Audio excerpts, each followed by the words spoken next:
Chapter 9, The Mission of the 12.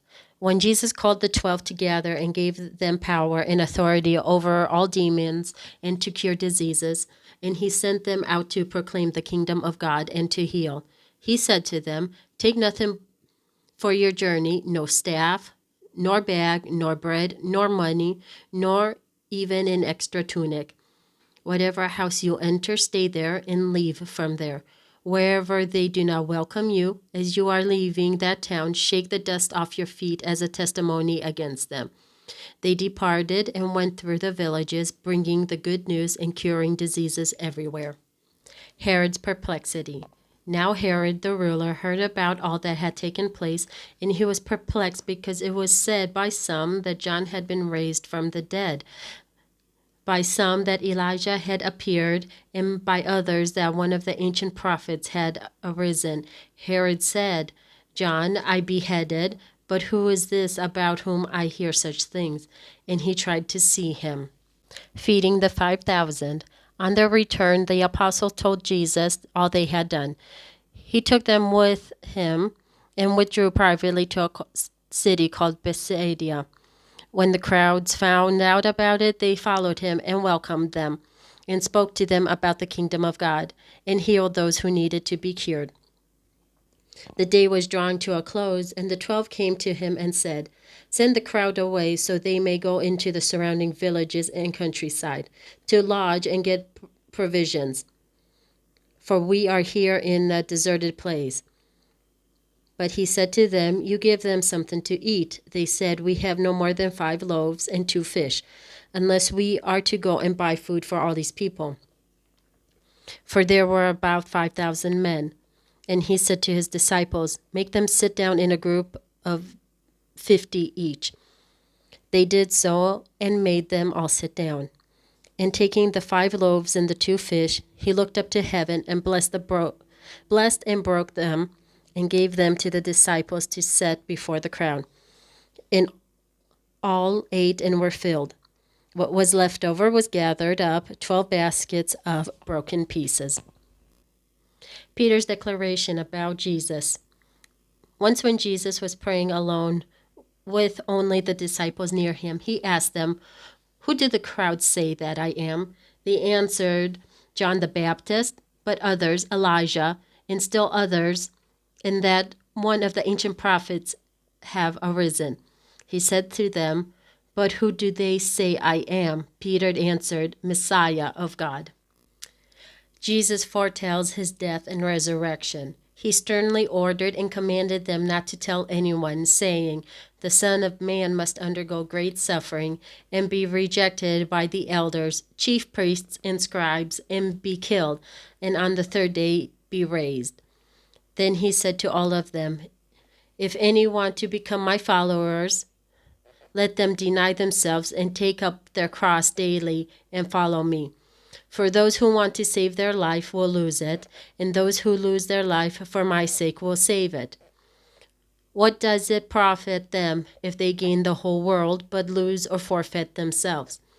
Those who are ashamed of me and my words, then the Son of Man will be ashamed when he comes in his glory and the glory of the Father and of the holy angels.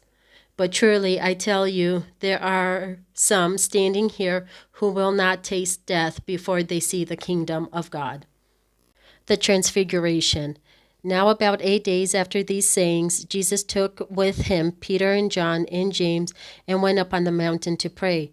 And while he was praying, the presence of his face changed, and his clothes became dazzling white. Suddenly they saw 2 men, Moses and Elijah, taking to him. They appeared in glory and were speaking of his departure, which he was about to accomplish in Jerusalem. Now Peter and his accomplices were weighed down with sleep.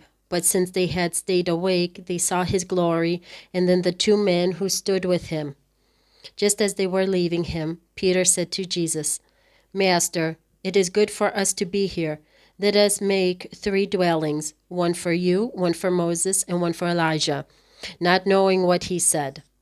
While he was saying this, a cloud came and overshadowed them, and they were terrified as they entered the cloud. Then from the cloud came a voice that said, "This is my son, my chosen. Listen to him." When the voice had spoken, Jesus was found alone, and they kept silent, and in those days told no one of anything they had seen. Jesus heals a boy with a demon. On the next day, when they had come down from the mountain, a great crowd met him. Just then a man from the crowd shouted, "Teacher, I beg you to look at my son. He is my only child." Suddenly a spirit seizes him, and all at once he shrieks. It throws him into convulsions until he foams at the mouth. It mauls him and will scarcely leave him. "I begged your disciples to cast it out, but they could not." Jesus answered, "Your faithless and perverse generation, how much longer must I be with you and bear with you? Bring your son here."